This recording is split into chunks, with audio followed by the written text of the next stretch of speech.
the opportunity for more leisure time through UBI. We also create the opportunity for greater civic participation. How can you go be on the PTA at your kid's school at night if you got to work? Yes. Right? How can you go coach your son's little league team on weekends if you have to work a second job? Again, the American Union Jobs Program is about recognizing the valuable work that people do, which isn't employment. Raising kids is valuable work, even if nobody is actually paying you to do it. There's all sorts of things that people do because this is what people do. This is human nature, is to want to produce things, to make connections with people, to help each other out. And poverty can restrict the meaningful opportunities that we have.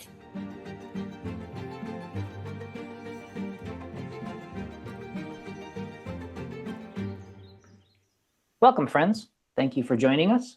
I have here today, returning, Mr. Brian Winters, an educator, an activist, a former legislator, and the man who is helping to build a coalition, especially for people within the United States, to organize around Gandhian principles of peace and nonviolence and moving forward toward creating a better future.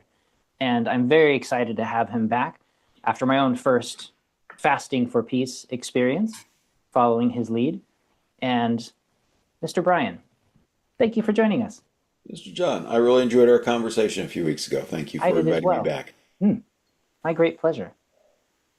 And we talked about constructive programs, and among those things, the Fast for Peace at the center of the hub of this program I've designed for the United States. And to remind your viewers, the Fast for Peace is a monthly fast. It's in the Gandhian tradition, just water for a 24-hour period on the 15th of the month. And so since we last spoke, you fasted with us in July. Can I ask how your experience was? Well, I'm not new to fasting, so it was a very comfortable experience. But do let me reassure people that haven't experienced fasting very often, especially done in the way that you recommend, where you don't go to bed hungry. That takes so much of the internal pressure off. You have a good meal, maybe a little earlier in the day, go to bed, wake up like normal, simply rest your digestion, do other things throughout the day, emphasizing peace and community cultivation or just personal cultivation. And then later in the evening, have a return to a nice meal before bed. So again, you don't have to go to bed hungry, which tends to be a difficult time for people. And so if that makes it easier, and it certainly does for all of the people that I've talked to, I highly recommend it as a hub for this constructive program. I am completely converted to your perspective on this, and I'm very excited about sharing it with other people. So thank you for bringing it up. Well, thanks. Yeah, thank you for being a part of it. As we talked about, group fasts have been used in human tradition for thousands of years, most of the major religions, and still are used today. And so, the Fast for Peace is secular, but it still is an opportunity for people to harmonize a sense of purpose. And this year, especially in the United States, around trying to fix our political structure and put our country on a path to a bright and bountiful future. That's right. It is possible. It is possible, absolutely.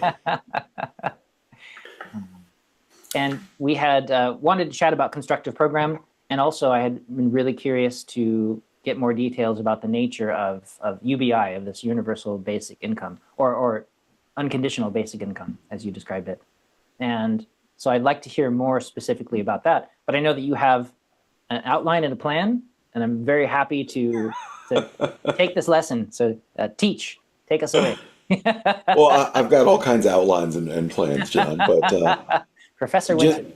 Just to briefly remind your viewers, right? Again, my name's Brian. I'm a former legislator, political innovator, and as much fun as it is to organize around Gandhian principles and delve into nonviolence and all these kinds of things, we have a responsibility to try and make the world around us better.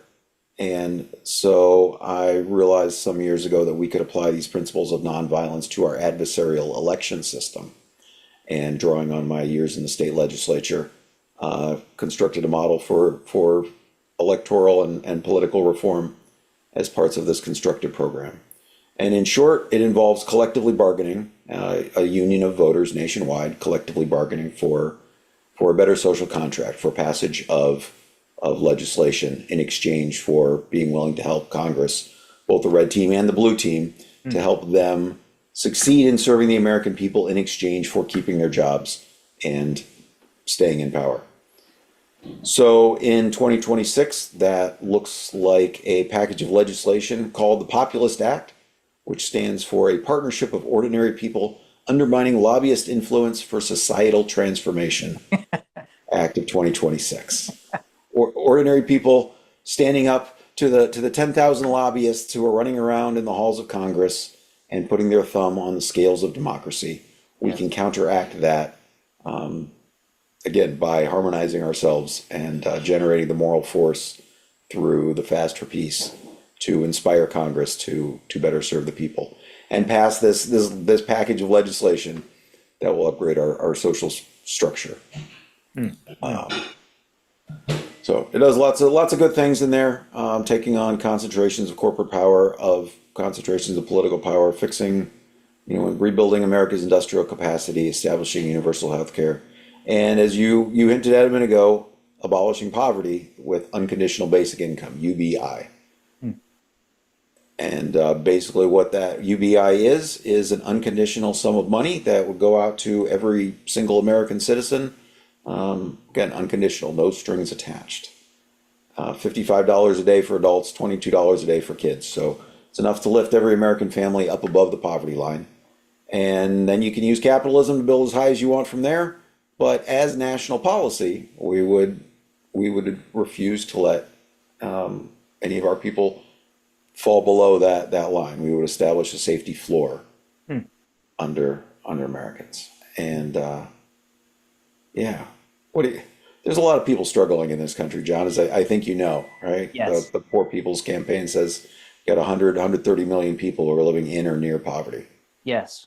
Yeah. It's tremendously upsetting. And I've spent my life, the last 20 years living on donation, and it's because I tend to work with people who are below that poverty line. And these are people, just to dispel the myth of poverty as the lazy people who are just doing nothing. These are people working 2-3 jobs, raising family. These are people with high-level degrees and high level of interest in the world. Maybe they want to do a job. Maybe they want to be teachers or activists or people who are genuinely trying to change the world. These are parents, and these are people who are caretakers, and they are incredibly deserving of communal support. And so by the chance of just having to work with them, I'm constantly seeing and impressed by their level of tenacity and creativity and how to survive, and their great love of community and the country that they live in. In this case, for us, it's the United States. And this disparaging, dismissive perspective on the poor that often shows up within our country and society is incredibly harmful. And so as quickly as we can dispel that myth as possible, the better, because I hear so many voices in the background saying, "Wow, you want to give money to these lazy people," and it's a very harmful stereotype that I wish that we could dispel more quickly. And John, I do want to get into the mechanics and everything about UBI, but just on what you said, let me ask you, how much of that do you think is because where people recognize that something is wrong, right? They recognize that people are struggling. And so it's easier to frame it as a moral problem, right? Obviously something is wrong with those people and that's why they're struggling. It couldn't possibly be society itself. And that moral criticism of people for having the audacity to be in poverty, Yes. that is sort of a self-defense mechanism, right? I don't know. What do you think? What are your thoughts on that? I do feel like it's a psychological self-defense mechanism, often of people who are far above the poverty line. Maybe they're even wealthy people, And these are often, of course, the people that have influence within society to make these changes, or they have the wealth that should be trickling down or being shared out with the rest of the community, because the pie is only so big. And so the people who are the gatekeepers to that wealth very often have this defensive mentality as a way of thinking about their own wealth, that it's something that they've earned or they have a right to. We have the prosperity doctrine in some religions where, and in actually many religions, where if you are born wealthy, it's because you are more deserving, because of divine right, or because you're a better person, you work harder somehow. And therefore, people that are poor, it's their own fault. And I do feel like there's that defensive quality, like you mentioned, because that's a pretty easily assailable tower of thought. And rather than feeling like maybe they're selfish or greedy, which still somewhat in our culture we're willing to define as not a great thing. Instead, we just don't think about it and decide that everybody else is deserving of that fate that they're in. But also I've seen, and it's quite amazing, how often people who are below the poverty line themselves really have strong feelings about other poor people and, of course, their own state, and somehow blaming themselves, even though they do themselves work 80-hour weeks and this kind of thing. Or like you today, living on an hour of sleep in order to get something done that they care about. And so I do feel like there is a strange psychological twist that we're going through that would be really nice to somehow disentangle and help heal that. But I am not certain how to go about doing it. Well, UBI is definitely part of that. I was reading a book recently called Chains of Command about the franchise economy. And, I don't know, there are numerous franchises around the country that I'm just going to say, like, set people up to fail. It's an extraction scheme, right? Sign on the dotted line. We promise we're going to help you have a business. And then, oh, by the way, there's this fee and that fee. And it just sucks the wealth out of people who are sincere and trying to work hard and trying to make their business succeed. They've just been set up to fail. And we can look at that. We should be able to look at that and be like, okay, well, it's clearly that system is structured badly. It is not structured in a way to help people succeed. Yes. It's set up in a way that pushes people towards failure. Not that it's impossible to succeed. It's just that the odds are tilted against them. And once we acknowledge that systems can be set up that way, we have to turn that gaze towards American society as a whole. And it's not impossible to get out of poverty, but the odds are against it, right? Things are structured against it in many, many cases. And you talk about the families who are working multiple jobs to try and make ends meet.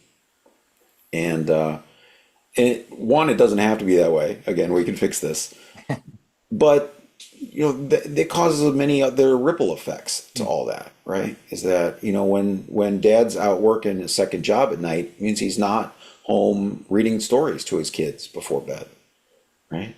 If mom's been working all day long while the kids are at school and she comes home, she's tired. She doesn't, it's rather than cooking a meal, she's been working all day, and so you get pizza or junk food or whatever for dinner. That's right. And then there's all these other consequences to structuring things this way. Again, none of which is to say it's impossible for someone to to do these things. It's just we make things unnecessarily difficult. That's right. And so UBI would establish, again, a safety floor under everyone, an economic floor for people to build on. All right. So you want to talk about money? Let's talk about theory? Money. and maybe include some of the basic economic theory for the people who, like me, who know very little about it. And so I want to assume that the people watching are brand new to this concept. And so if there is a structural concept that we can build from, I feel like it's a useful place to start. There is. Okay. Well, I'd like to ask you 3 questions. Please. Okay. So the first question is, should the amount of money in society, should it stay the same or should it change over time? Well, I imagine that because the population is growing, that the material capacity to supply that that represents, in our case, debt, but representing the possibility for wealth should also grow with that if everyone's going to need the same amount over time. So at least in my basic level understanding, I imagine that pie should grow. That's correct, right? As there's more people, more things to buy, more people to buy them, you need more money. You need to add more money to the economy. And in fact, we've done this consistently over history. You've got to do it. If you don't, you run into deflation, and then that has its own set of economic problems. Makes sense. If you're familiar with Bitcoin is a deflationary currency. And so it's set up in a way that it cannot expand to meet the demand. And so it becomes rarer. And so people hoard it instead of spending, which is a terrible function for a currency. Currencies need to circulate. That's their whole purpose, their existence for being. That's interesting. So, isn't there a mining capacity, a way, algorithmically creating more Bitcoin to suit the need, or that doesn't exist? No, well, you're correct. Except they're creating less Bitcoin. There's new Bitcoin being created every 10 minutes, but they're creating less than what would be needed to meet the demand. I see. Which which demonstrates that it's not creating new money that causes inflation. It's whether or not you're outstripping, if the supply is outstripping demand. Sure. There's a bunch of other things in there too, but trying to keep it simple. Okay. Please. So the first question is, we can agree that, again, as there's more things to buy, more people to buy them, you have to add money to the economy. And then, so the next question is, well, how should that money come into circulation? And so the options are to have the United States Treasury issue money interest-free, in the same way that, if you got I had intended to have like a crisp $20 bill here as a prop, and I forgot to grab it. But in the same way that, that crisp $20 bill, just imagine I'm holding one. I'll add it in later. Yeah, okay. Thanks. It circulates forever, and it holds its value. It doesn't it can just circulate and circulate and circulate. As opposed to the way that most of our money goes into circulation now, which is as you said, as debt. Is that banks loan people money. They create money out of thin air in order to put it in your bank account. They make it up. So sorry, that was my question, right? Which of these is better? Creating money as debt or creating money interest-free? Yeah, instantly there, then I actually have to plead ignorance, because I can imagine circumstances where both, since our system is based around debt, does that mean that, because every dollar represents a dollar of debt these days, rather than a dollar of a certain amount of gold or something like that, and so does then every dollar created mean that we're generating more debt, or does it mean something different? So I have to plead ignorance in that case. Well, so I guess as a practical matter, yes, basically every dollar that we create, we are creating more debt. I don't know how, I started paying attention to politics back in the 90s. A guy named Ross Perot ran for president. Yeah. Okay.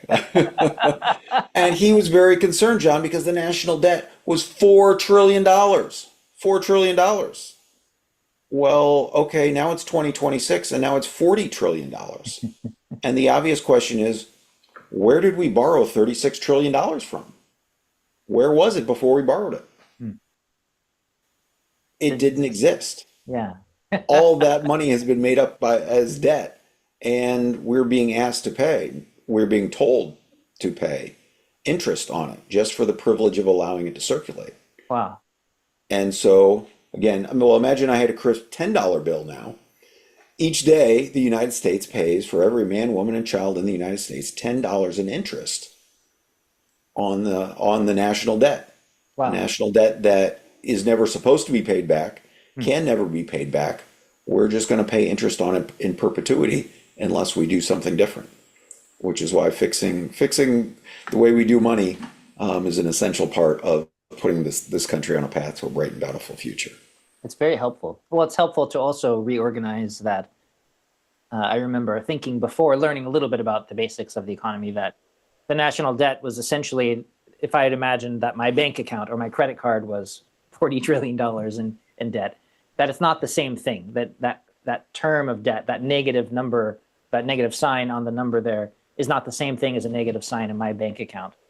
And so it's useful to reorganize that perspective in my head, that we're dealing with something different.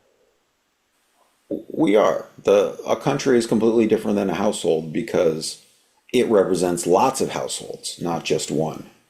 And even in your own household, as however much income my household had when my kids were younger, as they grow up, as they have more the level of income that we need changes.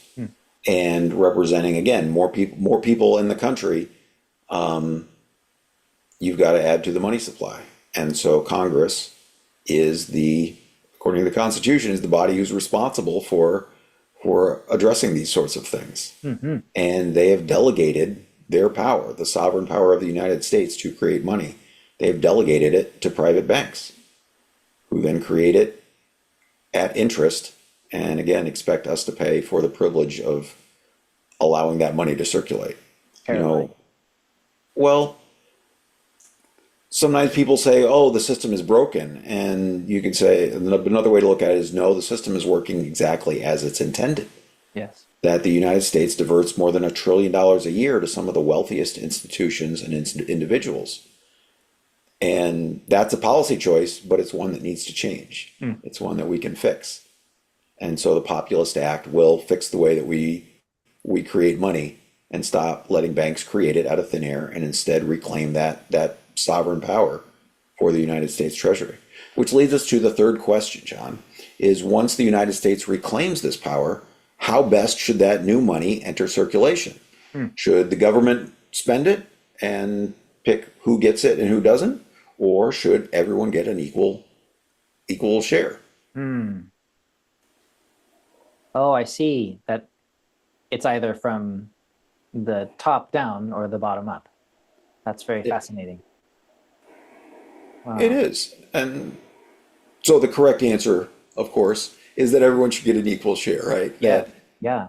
As we have to add new money to the economy, and as we do, distribute it among every American citizen and create a true trickle-up economy. Because what we're doing now by allowing banks to create it as debt through loaning private equity millions and billions of dollars to buy up companies and have this trickle-down economy where, in theory, maybe some of it will get to the bottom. But as you know from your experiences with working with people, is that it is not trickling down in a way that is benefiting all of us, is in the way that it could. Right. And I remember seeing a statistic that when finances reach low and middle income families, especially here in the United States, that income, when spent, generates more wealth because of where it's spent and how it's spent, versus when it ends up in the pockets and the bank accounts of people higher up, it actually creates more income inequality by generating more debt. It actually leaves people worse off because it ends up someplace else stashed away, and it doesn't re-enter the pool. And so we, again, are more impoverished because of that wealth entering the system rather than it generating greater wealth and prosperity for the people. It's less than ideal. So this is the three questions framework of UBI, understanding that you have to add new money, since you have to add new money, you should do it interest-free and not pay for the privilege in perpetuity. And since you have to add new money, you should share it with everyone equally, with all the citizens of a country, instead of picking winners and losers. There's an argument to be made that the government should just spend this money directly, but the better, more principled argument is the universal argument. Do everything, as you said, from the bottom up instead of the top down. So that framework flips the question on its head. So instead of saying, well, we want UBI, and then people say, well, how are you going to pay for it? Instead, I want you to answer the question, how else are you going to introduce money into the economy, if not by giving people an equal share? Wow. So once we understand that, once we have that framework, okay, obviously this is how we need to do it. Now we can talk more about the details of, okay, once we have this mechanism for sharing the wealth of the country with everyone, how can we use that in a way that, again, that benefits all of us? How can we best use this tool? And it turns out that there are lots of I'm going to say, amazing things that you can do with this tool, Yes. right, to address societal problems. Pollution is one of them, right? Pollution is a harm that, affects all of us in the environment. And people, sometimes propose carbon taxes and things like that. But in isolation, the impact of those falls hardest on the people at the bottom of the economic ladder. However, when you combine them with UBI, then these taxes that were regressive are now progressive, because you can essentially figure out, all right, we're gonna have $330 million worth of pollution that we're gonna cause, and we're gonna give everyone $1 credit toward paying the pollution bill. And so the vast majority of people will pollute less than average and come out ahead. And the people who are flying around on private jets, doing those kinds of things will pay more than average. And so you create an economic incentive for people to pollute less. So you can, So with UBI, by coupling it with taxes, you can influence the economy in a way that helps people thrive and helps people have a solid foundation for success. That's so important. So I hear, and I am in complete agreement with you, but for the people that are watching that raise their hand and they have objections, since we don't have someone here to speak for them, can you steelman the argument that they may have about the top-down way of bringing more money into the system? What would they say is the reason for giving it to the wealthy people, or giving it to corporations, or the government investing it directly? Obviously, John, the reason that they're wealthy is because they're so much smarter than the rest of us. So if we give them money first, they will make better decisions about how to spend it than the average person could. And so it's in all of our best interest if we just give more money to the wealthy so they can make the wise decisions. Do you find that persuasive? I do not. Not at all. I have literally heard a friend recently say that to me, though, and I was quite shocked. I didn't know people actually thought that way. And he's another person that I know from the monastery. So these are not, fiscally dynamic individuals. But to imagine that the people that are wealthy, they're wealthy because, again, they're geniuses, and we really should let them handle it, to me signifies a really great success in their propaganda machine. They've done a very good job convincing poor people that they're poor because they're not as smart as other people. Yeah, sometimes I think about it in the context of slavery in this country, right? Of persuading people, well, some of you, you just need to be enslaved because you're not good enough to be the decision makers and the leaders, and you shouldn't be free. You're just not, yeah. And so that you can sort of see a parallel in the propaganda around poverty. Yes. Yeah, it's the same mindset, just the next stage of it. It is. And, to the extent that, with slavery, it was, it was legal compulsion to the ability to enslave people. It was a policy decision. And, it took a physical form, right? That you had physical ownership, quote unquote, of other people.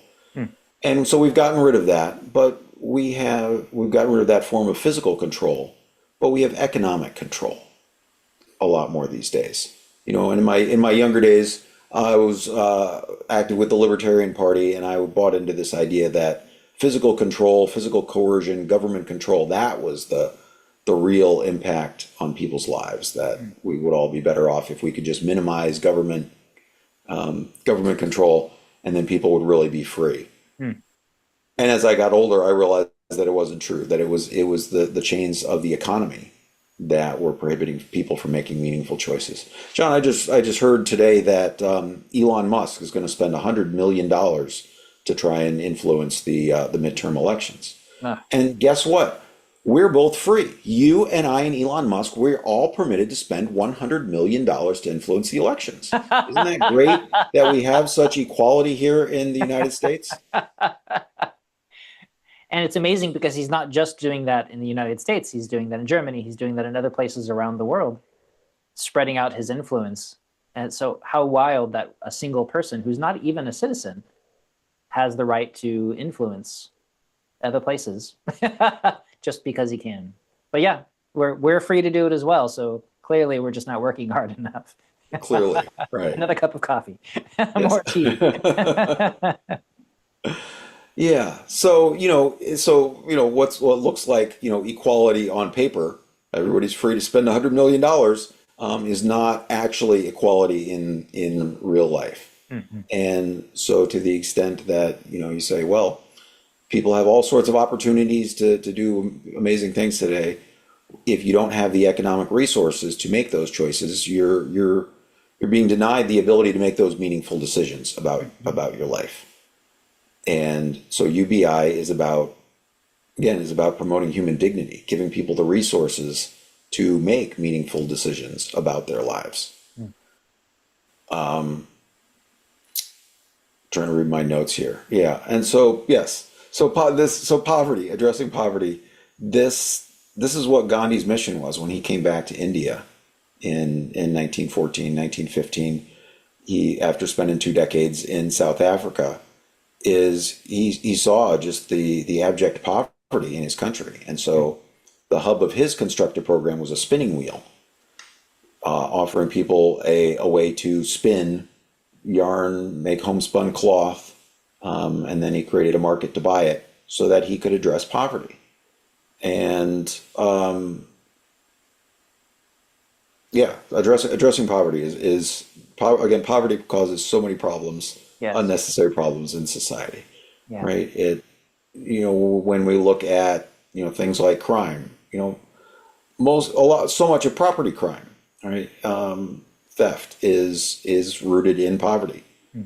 The neighborhoods that have the highest crime rates are not the ones where there's the most things to steal. It's the ones where it's the least amount of resources. That's Where right. people are competing for those. Yeah. Competing for those the I don't know if I want to say scraps, but Yeah. I think you know what I mean. I do. Well, it shows that it's not the stuff that generates the problem. It's the desperation that's creating imbalances in society. And if we can heal desperation, then all of these other issues that go along with it can also be healed. They all become much, much easier to solve. That's right. And again, then we avoid the downstream costs. Yeah. There was a study a few years back looking at childhood poverty. And for the cohort of children who are born into poverty in the United States this year and every year, that the lifetime costs are over $1 trillion. I mentioned a little while ago that we were spending more than $1 trillion on just on interest on the national debt alone. But if you could somehow race around the country and determine exactly how much money each person needed to lift them up to the poverty line, you could accomplish that with about half a $1 trillion a year. Wow. Like we can we can fix poverty. We're just, as a policy decision, we're just not doing it. And so my hope in 2026 is to persuade people that this bright and bountiful future is possible. And if we can come together and organize around love, around trying to help Congress succeed in doing these transformational things by offering them the carrot of reelection, while also holding the stick of electoral defeat, and creating a path for Congress to do amazing transformational things, that we can accomplish this. We can upgrade the operating system of the United States. Yes. And again, I feel like upgrading the psychological perspective, at least in our community, that poverty is not a moral issue in the sense that impoverished people are morally less. That's why they're poor. It's an economic issue. And even Gandhi I think he related it as poverty is the cruelest form of violence. And so if we can recognize that poverty is a kind of violence and that it's something that's being done to people, it's not something they've done to themselves, perhaps it reorganizes the way that we relate to the problem and makes it more likely for people to heal it. Yeah, and let me just play devil's advocate for a Please. moment and say, it is certainly possible for people to make bad decisions and end up in poverty as a result, right?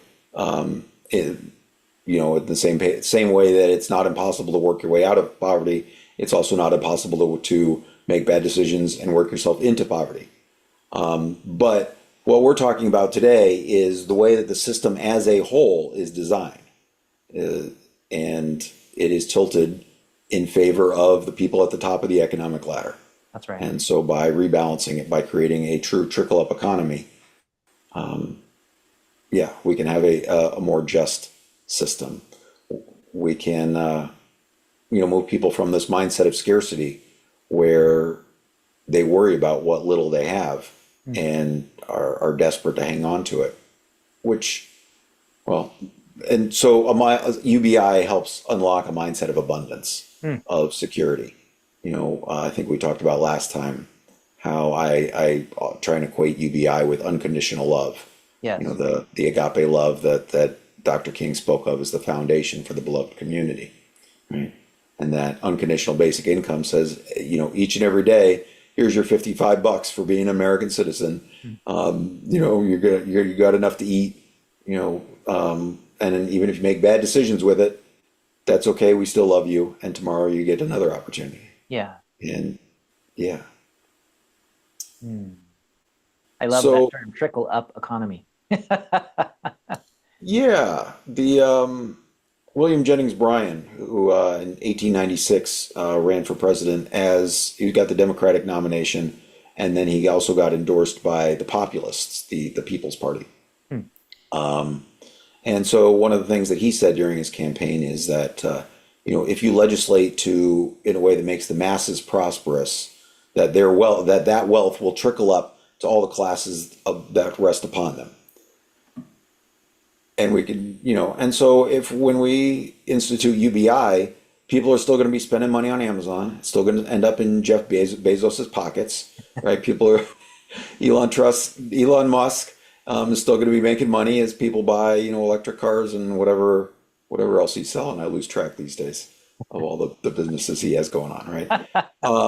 Money is still going to trickle up, but because it's at the bottom, it's going to lift everybody with it. And just unlock so much of that wasted potential that this country has. Yes. Yeah. So, under the Populist Act, my proposal for unconditional basic income was, again, $20,000 a year for adults, $8,000 a year for kids, is styled as the American Union Jobs Program. And this is to emphasize that although the money itself does not have conditions, we as Americans, we have responsibilities, we have duties. And our job that we're getting paid for is to be better Americans. Now, we're independent contractors. Again, this is unconditional.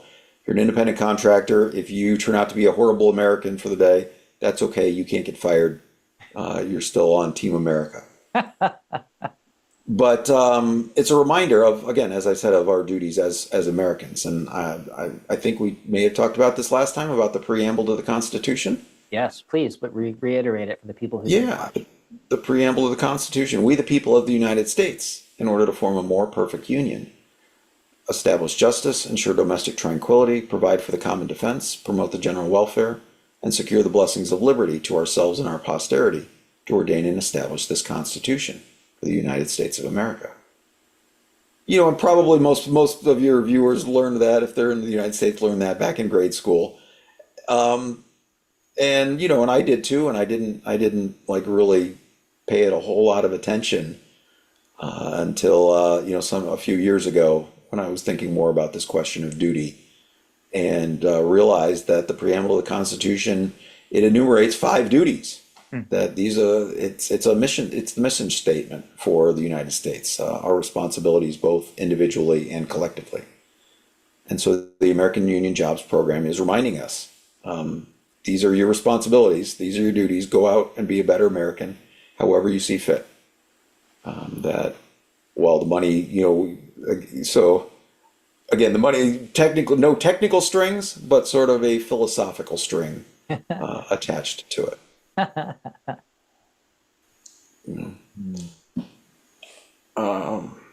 Yeah. So let's see. So what do you want to talk about next? Like the specifics, the mechanics of how it works, more about the principles and benefits of abolishing poverty, or what other questions do you have about UBI? Well, perhaps we can step back, and again, for the people who might not have watched the first interview with you, although people should go watch that. Yes. But you had talked a little bit about the attempts to bring it about in our own United States history as well. We came very close at least a couple of times. I hadn't heard of it until Andrew Young was running for president in the United States here, and it blew my mind that it was a possibility at all. And then I began to learn about other places in the world that have either implemented it in small spaces or have talked about doing it. And I'm just curious about, within the historical context, where we are in that struggle to create this very humane basis for life. Alaska actually has a UBI that they have every citizen, from every citizen unconditionally gets an oil dividend check in the state of Alaska each year, and they've been doing this since the 1980s, and it's incredibly popular. That again, it draws a circle around everybody. It says everyone's included unconditionally as long as you're a resident of Alaska. And it brings people together. It also pays, a social dividend that you can see in the statistics of birth cohorts of children, is that children who are born at the time of year where their family gets that check when they're younger versus when they're a toddler.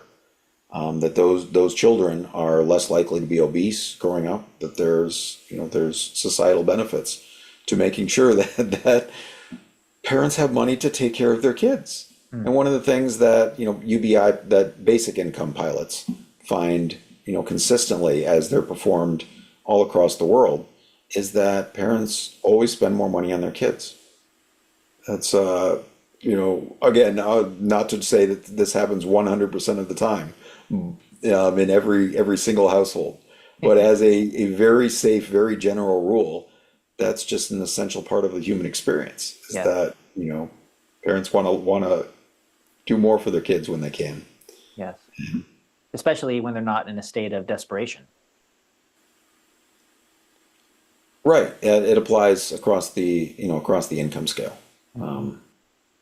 And obviously the where you fall on that economic ladder depends on whether you're just buying your kids, better food or better clothes or better toys or better vacations. But again, parents almost always spend more money on their kids. So I think that's worth mentioning because, some people, well, if you give people money, they're going to make bad decisions and you should put strings attached and you say, you have to spend it this way and that way. And I should say too, John, that UBI is not the only possible way to address poverty. Like there's other things that you can do. You can, with like targeted programs and means tested programs. And again, if you could magically fly around and calculate exactly how much money everyone has and how much it would take, like there's other things you can do. But the advantage to UBI, a universal program, is that universal programs are incredibly simple to operate. Instead of like, okay, how much did you make last month? How much did you make this month? All these, where do you live? What are your expenses? It's just, are you alive? Are you an American citizen? Okay, here's your check. That's it. People talk about like bloated bureaucracy in Washington, D.C. And one of the reasons people talk about it is that, that framing, that narrative that people push to be like, oh, you need less government. Think of how bad they are. But in fact, the Social Security Administration is incredibly efficient. That for every $100 that they send out in benefits, it costs them 50 cents in administrative fees, 0.5%. is what their administrative costs are. Hmm. Because again, universal programs are incredibly efficient. Um, which I guess brings me to another point that I'd like to make, which is one of the perks, the benefits of means tested programs is that you create jobs. If you say, okay, well, only some people are worthy of getting help and support, then you can hire someone to go around and judge people and go around and peek in the closets of single mothers, make sure there's no men hiding in there that should be supporting them. You laugh, but these kinds of programs exist exactly for that reason, to make sure that we don't accidentally help someone who might not need it. And the result of that, John, is that so many people who on paper qualify for benefits, that we objectively say, yes, these people should be helped, don't get help because of the strings, because of the hoops that they have to jump through Yes. for an uncertain result, Mhm. right? Some of the forms that people have to fill out, are just unnecessarily complex, right? How much, and if you're filling out pages, if you have to fill out pages of forms and you don't know if you're going to get anything at all, well, maybe there are other things you could do with your time That's because right. you're tired after working two jobs. That's right. And so again, things could be structured in a way to better help people succeed instead of. Poverty purity testing. That's terrifying. Well, and I I've like known that people. phrase. Is that original to you or? I just made it up just now. Very nice. I loan it to you. And I have known, of course, again, a lot of people who they'll come to my clinic and I'm working with them and they're on something like food stamps or another government aid program where they're in a terrified space because they've been working hard. Maybe they're about to get a small raise at work or something, but that small raise, because of their hard work, is going to put them over that red line that now means they're going to lose all government assistance, Yeah. which means they would lose the place they're living. Their kids would be in a hardship. And so this whole image of them trying to crawl their way out incrementally using that ladder of bootstrapping that we talk about becomes the inhibition, becomes the thing that makes it impossible for them to crawl out of that poverty space. And so having this unconditional quality to the income seems so incredibly important to me because it doesn't then put that ceiling on their capacity to crawl out of poverty. You're absolutely right. Why when your condition when the condition for getting help is that you stay poor, Mm-hmm. that's a terrible incentive structure. Whereas with unconditional basic income, you are always better off financially with more work. Um, yeah, there's no reason to turn things down. There's no financial cliff that you're going to walk over if Mm-hmm. you accidentally earn too much money. Mm-hmm. Can't remember who wrote it. There's a book it was called Made about a working single mother in the Northwest U.S., your neck of the woods. And she talks in it about how she got assistance for the daycare program that she needed in order to be able to go out and work. She needed daycare for her young daughter, but because she was self-employed, she constantly had to report her income. And if she made an extra $50, well, then the help that she got went down by $50. Yep. And it's completely counterproductive. Yeah. So Becomes again, quicksand. UBI, that floor, you can only go up from there. And so what are the things that stop it from happening? If it's not an economic hardship to do this, because we're already creating the money, like you described, we've already tested it, even in the United States, at a statewide solution, and people love it. So then, what's the holdup? What's the problem here, Brian? We want to get this Well, through. I mean, part of the problem, right, is that the 130 million people in or living in or near poverty, right, our influence is frequently um, the people who who are exercising their freedom to spend $100 million in elections, they frequently have more say in how policies are established in the United States. Mm. And the solution to that is to vote smarter, is to organize and to unionize and to collectively bargain together, to recognize that we can accomplish a lot more working together than we can, voting separately, voting our own interests. Yes. That when we look out for the group as a whole, that again that we can change things together. Mm. And so when workers form a union, it's not because they want the keys to the factory. It's because they want a better contract, right? They want better working conditions, better living conditions. They want to improve the quality of their lives. And when a union negotiates, right, you got to write down exactly what that contract says.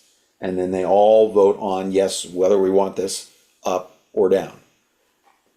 And so my system works the same way. We'll add one big 13 title legislative package, the Populist Act, that addresses things like housing and our food system and and healthcare and just all sorts of things, criminal justice reform. Like I started to put together a blurb, a summary, but I haven't got it polished up yet. Anyways, check out that. You can read these 2,000 pages on my website, votewithbrian.com. That's right. Yeah. And all the links available are down below. Yeah. But so by collectively demanding one contract and saying we want, up or down on this set of terms, we can concentrate our focus on Washington, D.C. as that's what part of the populist acronym is, the undermining lobbyist influence. Yes. That when you write legislation in Washington, D.C., the lobbyists, they get their dirty fingers all over it, right? And again, based on my own years of service in the state legislature, I couldn't tell you how many times lobbyists came in and were like, this is what we want the law to read. And they would get their way, your rubber stamped. And you could see it in the, we need this provision changed in the bill. Okay. Well, for the people who haven't taken a civics course recently, do you mind reminding people what a lobbyist is, what their job is? I don't mind, but I also want to acknowledge that lobbying isn't inherently evil. Okay. That it is, because all right, lobbying is a tool, right, of trying to concentrate influence in Washington or in any legislature, to try and focus lawmakers' attention on one specific area. And and it gets its name. I forget the name of the hotel in Washington, D.C., but when members of Congress were in town on business, they would stay at that hotel. So these people would hang out in the lobby of that hotel. So as soon as they came in, they could grab them. Hey, have you heard about this issue or that issue? And here's how I'd like you to vote on these things. And so sometimes people say, we need to ban lobbying, but there are good organizations that lobby too. That lobby for things like criminal justice reform. That unfortunately those things don't pay as well in general as lobbying for tax incentives for fossil fuel companies. Yes. or things like that.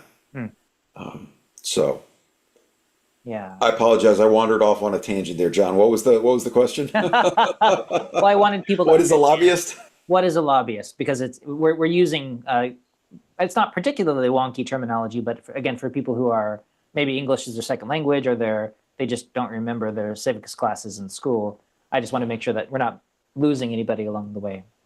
Yeah, lobbyists are the people who are trying to influence the legislative process. Yeah. And again, not all, you can try and influence the process in a positive way, but for the most part, as a general rule, it reflects the economic interests of the people who can afford to hire lobbyists. Yes. Well, and I've had the chance through my peace work and over the years, even in the monastery, just in the last several years, somebody visited the monastery and I was chatting with them and they said, oh, I used to work in Washington, D.C., and we worked for an environmental organization group trying to essentially to clean up the oceans and to prevent the destruction of the habitat in the ocean.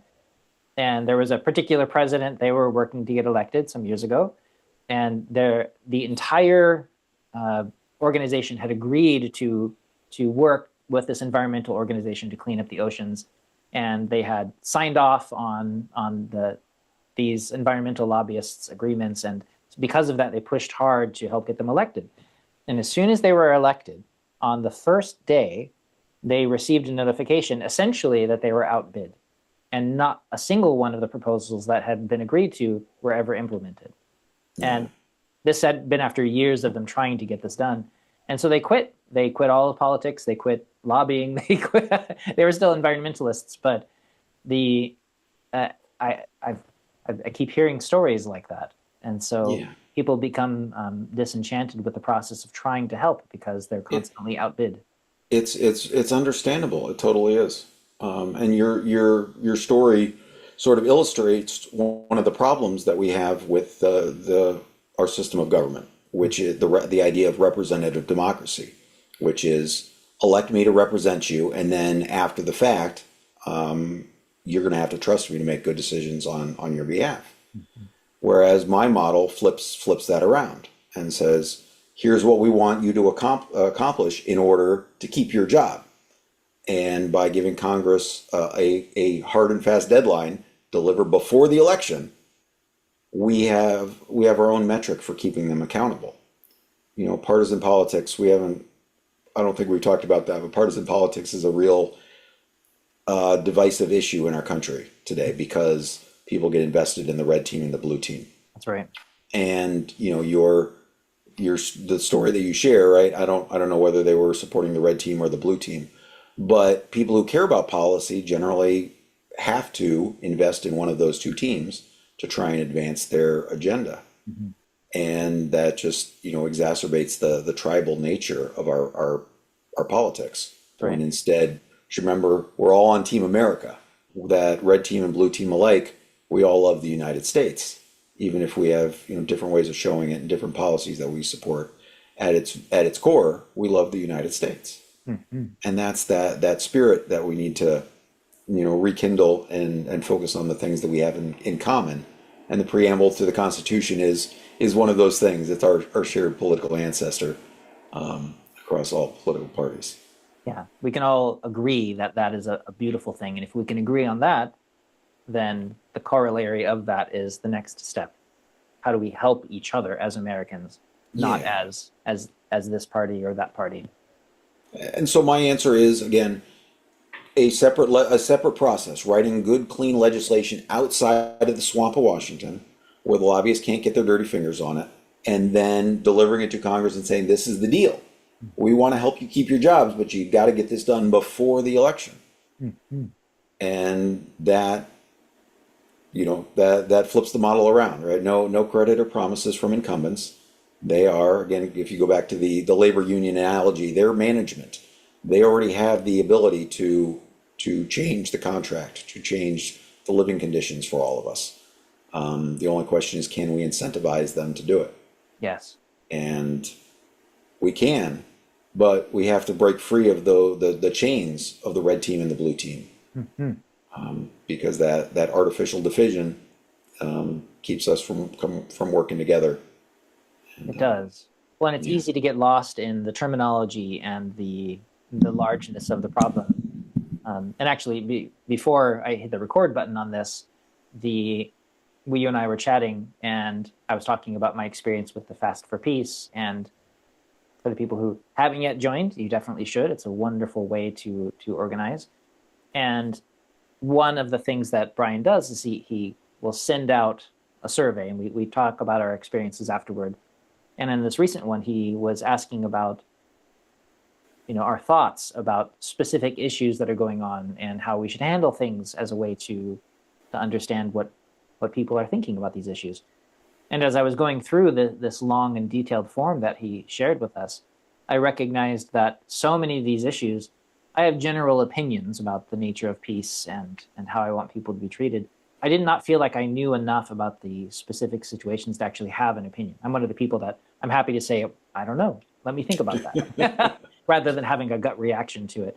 And so my decision to step back and do research about each of these things, it began to feel overwhelming. Like, what do I think about gun issues? How do I feel about the use of nuclear weapons? And like, these are very large issues that unless I've spent some period of my life becoming informed about, I'm either making ill-informed decisions, which I'm loath to do, or I'm investing some huge period of my life. And so to people who already feel very busy, that can feel overwhelming. And so I thought I would ask you about that sentiment and what your thoughts are about that as an educator. Yeah, thank you for bringing that up. The Populist Act does not represent, you know, it wasn't like I sat down and like, here's everything that I want and I'm going to put it all in one thing. This was a legislative package that was developed over the course of years, and a key part of its development is the monthly fast for peace, and people having the opportunity to weigh in on various issues, to suggest topics of concern, areas of concern, as well as solutions.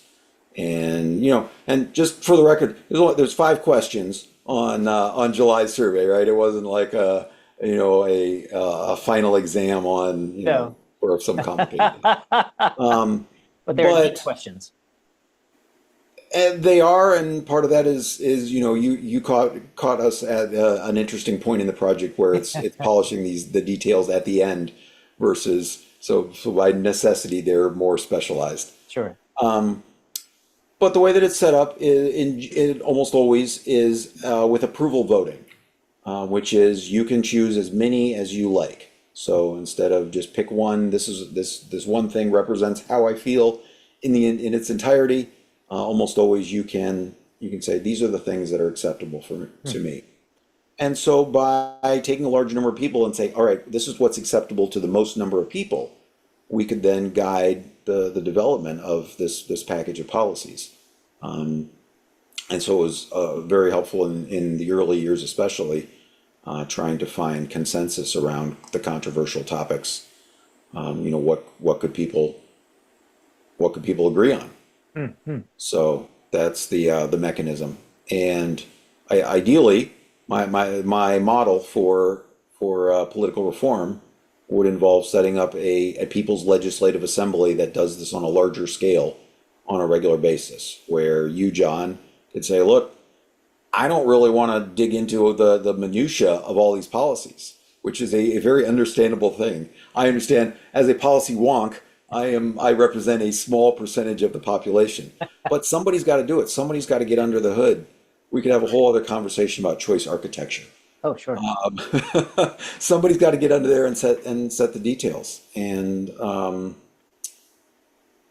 sorry, I want to get off on another tangent, but I'm going to do this.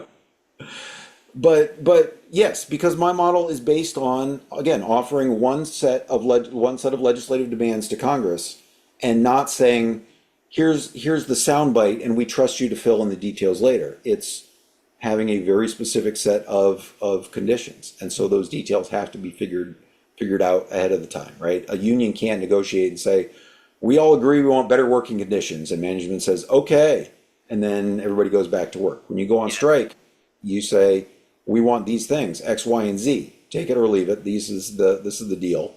And those details can't be nebulous. And so I'm very grateful to all the people over all the years who have taken part in this shared self-sacrifice of the Fast for Peace, and contributed to the development of the legislative package. It's beautiful. Yeah. A people's union genuinely coming together to make collective decisions and how to bargain together and how to pool their power to make a change. Again, the fast has many aspects, but one of them is to help seize that moral high ground through that shared self-sacrifice. Again, I'm not advocating for UBI because I'm greedy and I want to sit around on my $55 a day, binge watching YouTube. I'm doing it because I love this country, and I know that there are better ways to do things. Yes. And so, yes, I sacrifice because I would see all that, the amount of wasted potential in our country come crashing down. And I want to see the quality of life improve for as many people as possible. I want to end poverty. We have the tools, we have the technology, we have the know-how. What we don't have is a great way, or what we haven't had is a good way to organize for that, to exercise that political power. And so the idea of a union of voters is to, again, collectively bargain for a better social contract. So, And this is a way to exercise power that is following these principles of peace and nonviolence, that we're joining our strength together, not to coerce or to force or to violently issue threats. yes. There is sort of the threat of electoral consequences, the stick, Sure. but that's not supposed to be the motivator. Again, I recite the preamble a lot because it's about inspiring people to our shared values. These are our reminding people of what our mission statement is in the United States, and trying to create enough inspiration that Congress will be inspired to act as well. Even if they do it for the wrong reasons, John, even if they're only doing it to keep their jobs, it's more important that the right thing gets done than that's the most important thing. So that the good policy comes about, even if it's done for less than pure reasons. That's right. When Gandhi, led his campaigns and the British negotiated with him, it wasn't necessarily because they agreed with him. It was because they needed the civil disobedience to stop. And so even if their motivation wasn't, the improving the quality of life for the Indian people, they still did the right thing because they saw that it was in their best interest too. And that's finding our areas of common interest. That's right. Yeah. Mm-hmm. So just a couple we'll do some of the policy wonk technical details, right? Is how do we issue the UBI? And among the many problems that we face in this country is banks.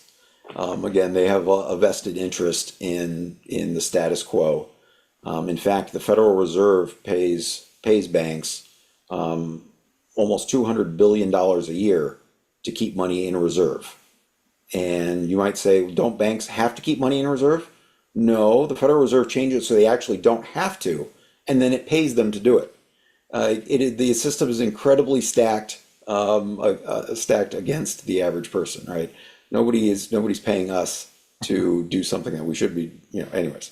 All right, so the banking system has this whole complicated system where, John, if somebody likes your YouTube channel or you have a Patreon or something like that, and they want to send you $1, how much of that dollar would you actually get? It actually dropped again recently. Patreon's the way that I buy my groceries. And so, yeah, the percentage went down again recently because another corporation, Apple in this case, asked for a larger percentage.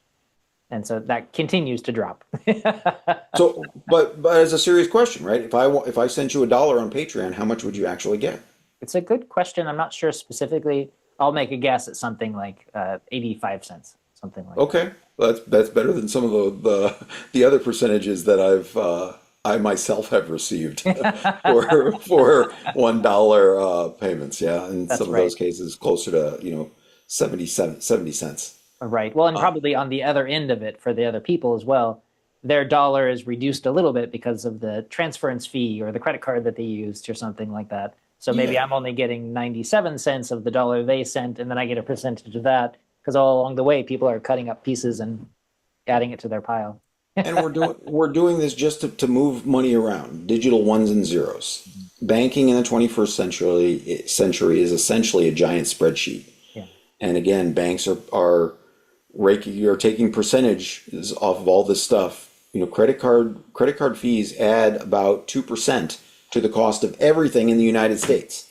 If you could magically get rid of all the credit card fees, that's how you could address inflation. You could bring the prices of things down by 1 or 2%. Wow. And so my proposal has the United States Treasury offering free or issuing free bank accounts to every American citizen and making it free for them to send money back and forth between each other. So in the same way that, as you travel across this country, you often have choices between toll roads or public highways for free, this would create a free public payment infrastructure that people could use as an alternative to the toll roads that banks set up for us. And this has been implemented around in various countries around the world. India has a public payment infrastructure, Wow. so that if you see a guy on the side of the road, asking, brother, can you spare a dime? You point your phone at him at the QR code on his thing, and he actually gets the entire dime. Nobody takes a cut. And when you can do these small transactions without anyone taking a cut, it can change. It can change. Opening up microtransactions like this can change the way that the economy works. So, for example, if rather than try and get subscribers to your Patreon page to pledge, a given amount each month, you could say, can just kick in a nickel to watch this video. Okay, that's 5 cents. Is not that big a deal. But right now, you can't charge a nickel because the banks will probably send you a bill instead of 5 cents. That's right. Yeah, so we can change these kinds of things. So with this public payment infrastructure, every American will get a free digital checking account, and that's how every month your UBI would show up in that account that you could then spend however you like. Again, this would be money issued on the sovereign credit of the United States, issued interest free, and it would be able to continue to circulate without us paying excessive, exorbitant amounts in interest just for the privilege of allowing it to exist. Amazing. It is. So one of the other things that I have on my list of things I want to mention is the baby bonus, which is, as always said, adults get $55 a day, kids are $22 a day, but to encourage expectant mothers, help ensure that they are better able to make good choices about, during the course of their pregnancy, that child's dividend would kick in and before the baby's born. Wow. So that it would essentially be retroactive. So for a new baby, you'd get $6,000, three quarters of a year, spread out over. So again, there's a lot of problems that poverty causes, John, and just to switch gears to a controversial topic, let's talk about abortion. And there are people in this country who are, the way that they want to bring down the number of abortions is to cut off the supply. Yes. And if we cut off the supply, then there will be less of them, and that is one way to go about it. But a better way is to reduce the demand for abortions. And when women are surveyed, 2/3 of them say among the reasons they're seeking abortions because they can't afford the baby. Yeah. Well, that's a policy choice that we as a country have made, and we can make a different one. We can drive down the demand for abortions. And I predict we will be much more successful at reducing the number, obviously in combination with a number of things in the Populist Act, like universal health care and these sorts of things. But by empowering people to make better decisions about their lives. People are concerned about guns, right? The number of gun deaths in this country. But the fact is, John, most gun deaths are suicides. And so if we can help people have happier, healthier lives where they don't want to cut those lives short, we will bring down the number of gun deaths without having to just automatically, intrinsically, that number will fall. Yes. Like we can, by addressing poverty, almost every other problem becomes easier to solve, right? You talked about how you felt overwhelmed trying to weigh in on certain political issues. And that's very true for lots of people because they don't necessarily have the time to follow all of these things.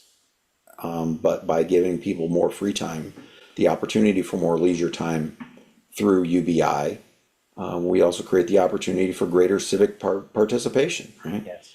How can you go be on the PTA at your kid's school at night if you got to work? Yes. Right? How can you go coach your son's little league team on weekends if you have to work a second job? Right? Yes. These are, again, the American Union Jobs Program is about recognizing the valuable work that people do, which isn't employment. Right? Raising kids is valuable work, even if nobody is actually paying you to do it. Yes. There's all sorts of things all that people do because, again, because this is what people do. This is human nature, is to want to do, to produce things, to make connections with people, to help each other out. And poverty can restrict the meaningful opportunities that we have to do those Absolutely things. true. I'm wondering if, off the top of your head, you can recommend a website or a book that discusses the effects that poverty has, that this desperation has on society, on crime, on health, on these various statistics, including things like suicide at various ages.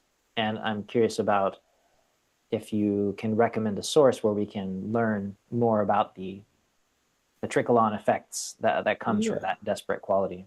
Absolutely. And so one of my sort of UBI gurus is a guy named Scott Santens, Sant- who Santens, yes. And so Scott, he's been writing about UBI for more than a decade, and he used to. I don't do Twitter anymore that much, but he used to have a long pinned tweet with dozens and dozens of study results, and with evidence from all around the globe, all these different pilots of the benefits that basic income has produced. And so to the people who say, well, we need to study this more, the evidence is there. If you want to see the evidence, it's there.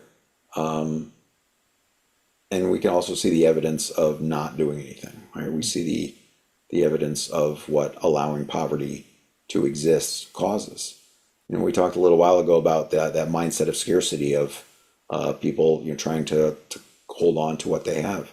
And you can see that in, for example, people who are concerned about losing their jobs, whether you can channel that fear into immigration, you can channel that fear into AI data centers, and in many of these cases, that mindset of scarcity, like my only source of income is me selling my labor, and I've got to keep that available to me. Mm-hmm.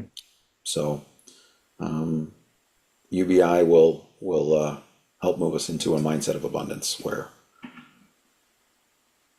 we won't have to be so limited in our thinking. That's right. Yeah.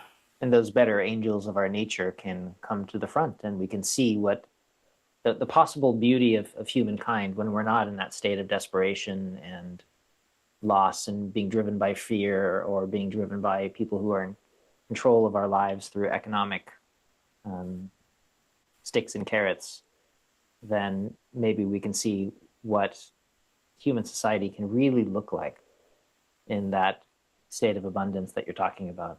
And it's a very hopeful picture for human society. And especially in the United States here, I feel as though that would dramatically shift our culture. And gosh, what a wonderful image to contemplate. It feels like sci-fi. Yes.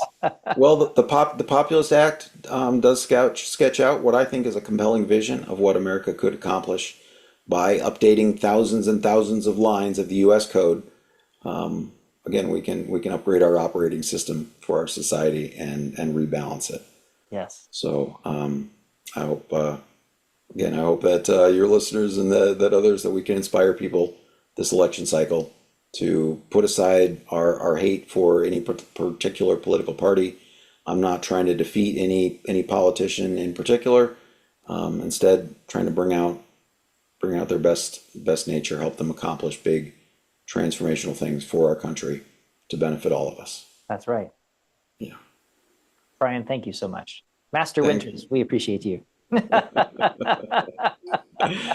Well, thank you again. And if you got any other topics on American society and how we can do better, we can chat again. We'll keep doing it. We'll make it a series. Thank you so much for having me back, John. It's good to see you. My friend. Nice to see you too.